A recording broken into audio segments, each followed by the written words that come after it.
So Eric is one of our employees here at CreativeLive, and he is also what I would consider an amazing photographer in his own right. So Eric, let's first talk about what you do. What do you do here at CreativeLive? I am the web content publisher here at CreativeLive, so I'm pretty much hands-on with the workshop course pages from beginning to end.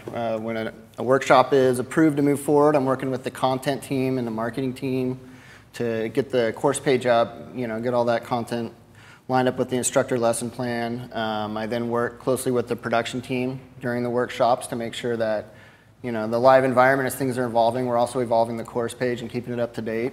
And I work with the post team afterwards to get all the edited media up, and work with our customer service teams and getting feedback from our awesome community and making sure that we're taking their recommendations and applying them to the course pages.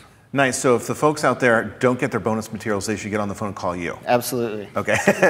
And then one thing you didn't mention is practical jokes. You are really the in-house master of practical jokes, correct? Absolutely. I love a good practical joke. You're a good sport. I appreciate it. Likewise. Jim got me good this morning. I brought my wife and kids in this morning, and I usually have pictures of them on my monitor, but instead it was a bunch of pictures of female instructors and coworkers. So that was pretty good. Nice work. Yeah, thank you. So, hey, tell me, what inspired you first to start getting into photography? I would say definitely my father. My father is a professional photographer, and I was around photography my whole life growing up, and he was really instrumental in teaching me when I was ready to learn. So, I would definitely say my dad is my main inspiration for photography. Initially, did you get your hands wet in the darkroom with? I spent a lot of time in a darkroom that we had built into the bottom of our house, but I wasn't doing too much. But no, he definitely introduced me to film. Yeah. And when the transition over to digital happened, he jumped on that right away and got me set up with Photoshop 5.5 and nice. A Canon PowerShot 820, I think. So that kind of kicked me off from there. And did you ever have any schooling, or are you self-taught? Definitely no formal schooling. My dad, again, a huge part of my learning. My dad got me all the major building blocks and got me the foundation established. And then what really kicked me off into the type of photography I do now with lighting was the Zach Arias CreativeLive workshop in 2010. Yeah. I was a student in that, and that kind of took me in the direction I am right now. Awesome. Well, I would love to take a look at some of your work. Yeah. And you primarily do weddings and families. Yeah, portrait and wedding photography. Yep. And so obviously in the spirit of Kirsten's workshop, I went through and grabbed some from family sessions, but also some of my kids that were going through. This first one here I actually grabbed because what Kirsten said on day one of always being, if you're around your subjects at any time, no matter what's going on, always be prepared to shoot. This shot we actually ended up doing inside because it was raining. I was literally walking out of the house, going to my car to leave. We were all done, and I still had my camera hanging, and so this happened as I was walking off the steps. I just looked in and I snapped this. And I was thinking about what Kirsten said. If I had packed up my gear when I was inside the house leaving, this picture wouldn't exist. So I really like, and it was probably the last photo I took, and it's probably my favorite photo from the whole session. Oh, that's so great. This one right here is... I love this shot. This is probably one of my favorite photos I've ever taken. This is my daughter and my dog.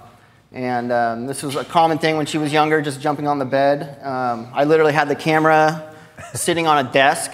I had a hot shoe flash hidden over in the corner. And I was sitting up in the corner there with a remote trigger. So I was actually involved playing with them. I was bouncing a ball off the wall, which is how I got the dog to do that. But then I would just kind of click. And so I really like this because my daughter really had no idea that we were even taking photographs because I was just in the moment. Nice. I love that. This is something kind of that hidden flash technique where I'm always hiding flashes around my house. And, so I took it into family sessions. This is the end of a family session. The kids wanted to go to the playground, run around, and I had lights out. And I literally I saw them using the slide. So off in the corner of the playground, I hit another light and just snapped her as she's coming down. So this looks kind of composed, but this is actually her, just a real genuine moment of her enjoying, going down the slide. So cool. I love the composition. Thank you. This is my son and my daughter, bath time. this is great playtime for them. They just kind of get into their own world. I kind of hit a flash in this one too in a towel rack, and it's actually shooting through the shower curtain. So, nice. Allowed me to shoot at a really low aperture. I really like this photo. A lot of instructors here come and talk about the shower curtain as the softbox. Yeah. And it can definitely work. Definitely. This is the end of a family session. My family sessions usually start like really kind of in a controlled environment, and then it evolves into like me rolling around on the ground with the kids. So this is one where we were kind of losing him towards the end. We decided we got back in the house, and what you can't see at the bottom there is we made a huge pillow pit. And so I actually have a lot of photos of him diving into that, but at the end we got mom and dad up there and got some great shots. This is actually funny because in the background of this family shoot, that's my dad's picture on the wall that we realized nice when we were in there. Well, the thing I love about this is not only is it really, it just seems to be documentary, but also I just love the position of the teddy bear in that front corner. Yeah. It just helps sort of draw your eye into the work. So yeah, absolutely. Really nice. This is another shot, end of a session. We were in a park. There were tons of leaves on the ground, and we were just moving out, and the kids started going and playing, and I literally just walked over and laid down. I actually think I was shooting this upside down because I didn't want to put my body in there, but this is really just impromptu moment where I just kind of took what I had, what lens I had, and just shot it, and I really liked how it came out. So cool. I think one of the most, I've learned a ton from Kirsten in the last 3 days, should say last 2 days, but I think my biggest takeaway has been as far as black and white and color. Mm-hmm. And one of the things she said is, if the color is helping tell the story, keep it in color. Yeah. If not, it's black and white. And that was kind of a really big light bulb moment for me. Absolutely. This one right here is, that's the other thing I was kind of getting at, is getting out of the parent point of view. So in that shot over there, I got really low. I realized with my kids that when you get low or just change your perspective, it's a whole new photo. So this one right here, it's my son and my nephew. They're running around in the backyard with their sisters. I snuck up in a tree, and I'd been shooting, as they were running around. And this is the moment where they saw me in the tree. I don't think my son knew I could climb anything. So he's in awe. But the sun was like right on the horizon. This is just a photo that I like a lot. It's just nice. This one right here, again, end of a session. The kids were kind of ready to move on. So I asked them, what do you guys want to take pictures of? And all of them immediately were like, get the mustaches. So we had a good light in the background, good sun rim light, and then I just had a light out in front of them there, and I showed them this picture immediately, and they were thrilled. I don't know what it is with the mustaches, but they really liked it. Sun behind as the rim as yeah. So the sun is actually directly behind them, coming this way, and then I was using a little. Actually, it's called a saber strip. Yeah. And it's a pretty cool light modifier. Great.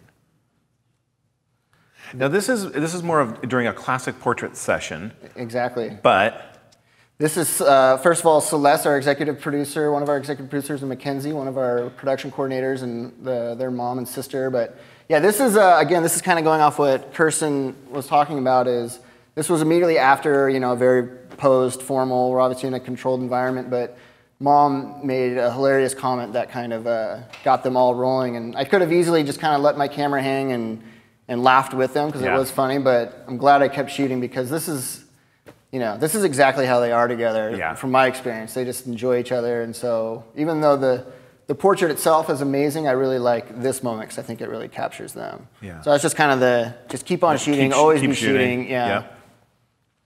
This is another one of those hidden flash moments where Connor here was playing on this rope swing and sun had just set. I kind of just went over and snuck a flash into a tree branch, so it was kind of directed at him, and I just came around, and obviously it became very clear to him that I was taking pictures after the flash went off. Right. It was a good moment.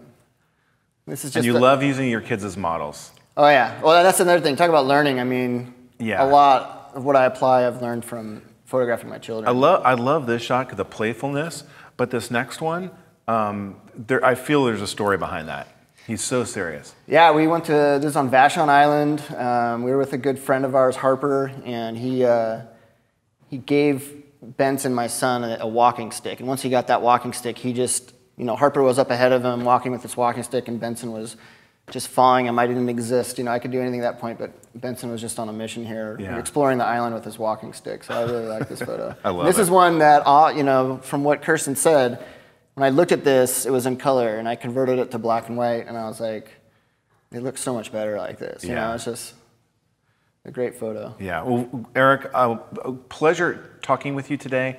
Thank you. Thanks for having me. Thank you so much. I appreciate it. So if folks want to follow you, I got your name and your URL as well, so they can check out more of your work. If folks are in Seattle, they can hire you here to do photography. Definitely. And of course, do you do destination stuff? Absolutely, I love destination stuff. Okay, so folks out there, if you want to see more of Eric's work, I encourage you to go to the website and check it out.